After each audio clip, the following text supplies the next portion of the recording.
welcome to LifeMasteryPodcast.com. I'm your host, Stephen Arecco. My guest today is Alan Hecht.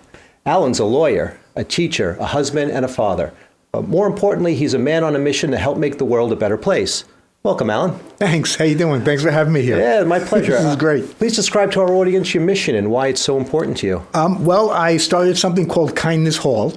And basically, my mission is to try and change the world. My message is that we can make the world a better place.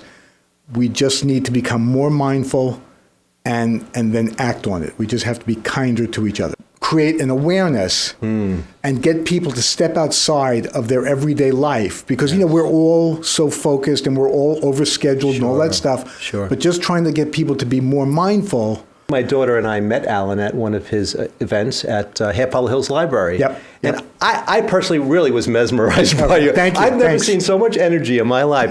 I've been to so many seminars, and I've led a life of this. Yeah. And when I saw someone actually move 180 degrees around the room, back and forth, to captivate these children, that half of them didn't want to be there. You know, they were there because their parents wanted them to be there. Hopefully in the beginning they didn't want to be there, but by the end maybe. And you won them over. Right, okay, thank you. I can't believe he even said, you can keep your cell phones out, it's okay. And I was watching the children more than I was watching you just to see if you were going to win them over. And I would say within 20 minutes, you had them in the palm of your hands. Okay, great. Thank you. Yeah. Thanks. So tell us a little bit more about that, about the program. It's a matter of creating habit. It's really a matter of starting with just thinking about it. Start by making a note to yourself. And in the class, we talked about setting a kind minder. Yes. Kindness reminder. I do remember that. And the example I gave was, you know, setting something on your phone. Mm-hmm. So plug into your phone a reminder that says, look for brake lights. And the reason why I chose the brake lights is because those cars are right in front of you. Sure. But we don't see them, right? Because we're all somewhere else. So if you can get yourself to just start by looking for those brake lights, I think my hope is that it'll create an awareness. And from there, you'll move on to other things. Holding doors for people. I gave the example in my class. Walking into a restaurant, and a person behind me was rushing into the restaurant. She was looking for friends. I held the door open for her. And she was aware. She noticed it. She looked at me. She smiled. She said, thank you. And we smiled. And then she walked past me. And there was another door maybe a foot away. And she slammed the door in my face. Because the environment is so powerful that once again, she went right back into looking for her friends. And I'm not criticizing her. She's not evil. Yes. It was just the situation took over, and that's how powerful it is that within a split second, even though she said thank you, she knew I was there, she went right back into it and it went out. Isn't that interesting? Yeah. And I see it all the time. It's not the only time it's happened. I see it all the time. What I think is interesting about that is that you understood exactly what was going on there. Most people would say, I hold the door for this person and she doesn't have that. And then they'd go on for 20 minutes at the dinner table, wherever they were going to, and talk, would you believe, and in their mind, all this would be, but you saw what was really happening. Right. Actually, there were people in the restaurant who saw it and came over to me and said, I cannot believe that just happened. But you could. Because and you didn't take it personally. No, but the point is, and that's part of the point of the class, is to go around to groups of people and have this discussion. And I guess if one person leaves the class saying, you know what, I'm going to do that, then maybe we'll start to make some progress. And I know it sounds crazy, but I really do believe that if we start holding the doors for each other and we start spreading this, everyone can get along. Isn't that so true? Isn't it the basis of everything?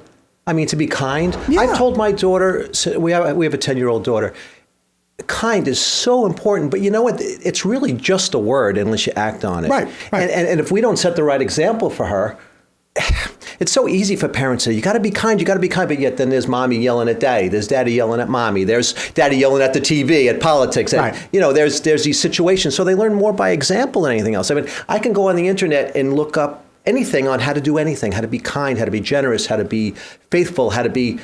They're just words until you put them into action. Right. And you got to them, though. Well, yeah. I saw you. Well, that's what I'm trying to do. And yes. let me just try and explain, I guess, some of the difference between what I'm trying to do and stuff that is on the internet. Because I get a lot of those emails, and I visit the websites, and they have good things. They have research, stories. Right. Sure. But ultimately, what I found was many of them are geared towards, okay, go out and do an act of kindness. And what I was trying to get to, what I'm trying to do with Kindness Hall, because with Kindness Hall, we get into the science, we get into studies. Which I loved. We get into strategies. Yes. It's easy to tell people, okay, let's go out and do random acts of kindness. But I think you can't just say that to someone. You got to explain to them, here's why you may not be doing it, or here's why we don't do it. And I think if you understand, I call them the roadblocks, and we get into this in Kindness Hall. If you understand the roadblocks, then you can understand how to get around those roadblocks. But first, you got to know what's going on around you. Yeah. And an example is, going back to the person who closed the door in my face, my strategy for her would be she sees me now to absorb that and say, hey, create the habit of whenever I get to a door, I form a habit. I love that. I look behind me. And if she had done that, if she had had that habit, then she would have held the door for me. Yeah. You know what I'm saying? But instead, she didn't have that habit, and the environment took over. Sure. And that's where I'm going with this. I totally agree with that, because they say 75 to 80% of what we do every day is all habitual. Right. Except, whether it's good or bad, we're on automatic That's what I was going to say. pilot. That's what I was going to say. We are on automatic pilot. So I would say it's the bad habit. What I'm trying to do is get people to break out of that and create the good habit. But you need mindfulness. Yeah. Totally. To do that. That's the base of it all. I mean, without that, you're not here. Right. We're here, but we're not here if we don't have the mindfulness. Yeah, that's what it is. That is so huge. Yeah. I'm 54 years old, and I'm still trying to acquire mindfulness. Oh, yeah, more and more of it. Yeah, because it's so difficult with everything pulling and at us. it happens to me too. It happens to me too. I get distracted. Sure. And I've had situations where I remember I got in a hotel. I got distracted. I was looking at something, and I let the door go. Sure. But but my habit kicked back in, and I went back, and sure enough, there were people there. And I ran back. I apologized to them, and I held the door open.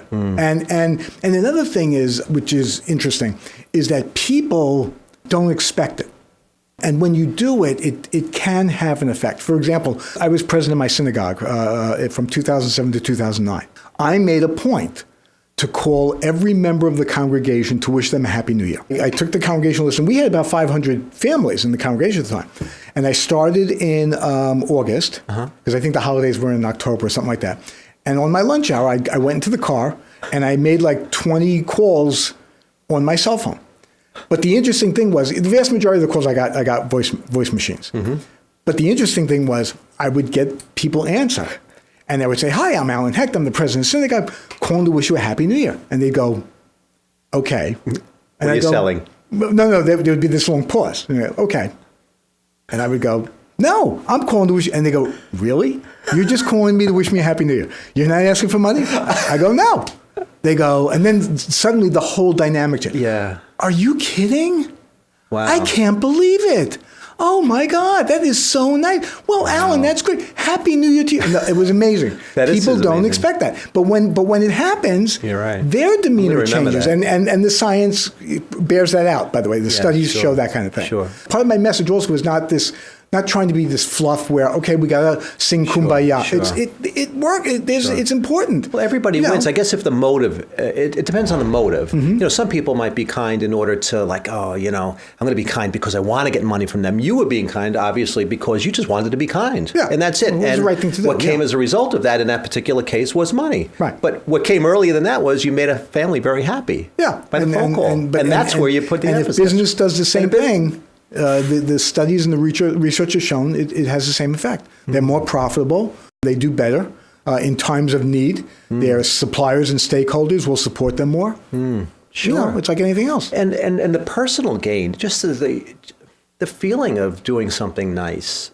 Yes, there is science which shows that kindness is good for you physically. Sure. And again, you can find a lot of this on the internet. Yeah. But again, I think the difference between what I'm trying to do is to explain it, to make it into a step-by-step course. Sure. Ultimately, the goal is to make it easy for people so that if they want to do it, there are strategies for how they can do it. And isn't it better to get them as early as possible? Oh, yeah. And No, of course, no, if the right. parents can back it up and actually model the behavior, I mean, that's really where it's at. That's what I found so fascinating about the Half Hollow Hills Library class.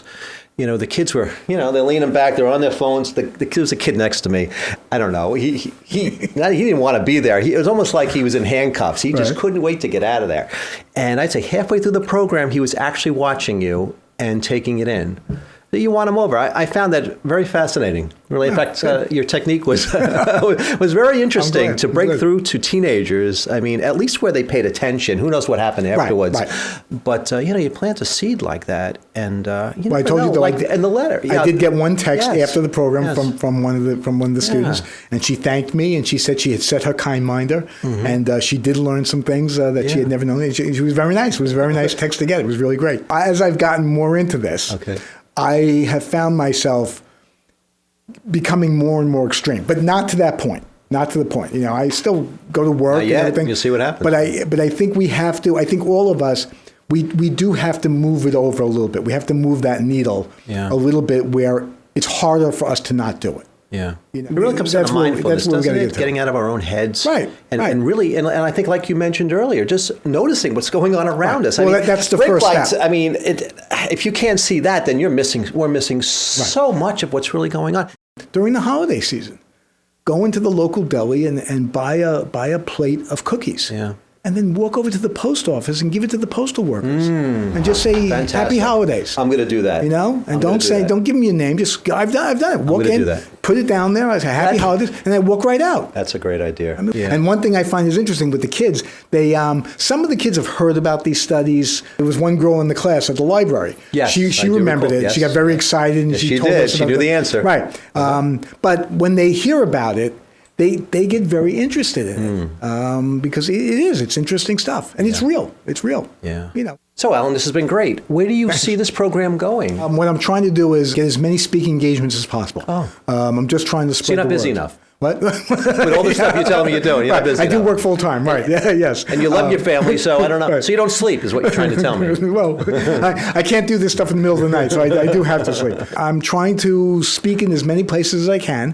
I've been speaking at libraries, civic organizations. I'm happy to go to a business organization. Anybody who really is interested in kindness and strategies and how to spread it, I can expand the class in any number of ways. I went to Binghamton, and every year now the school does an alumni Global Day of Service, kindness projects, and alumni volunteer. We do it every year. This year we're doing it in April, and I've been doing it at Sunrise Day Camp, which is local. I think now this is our third year.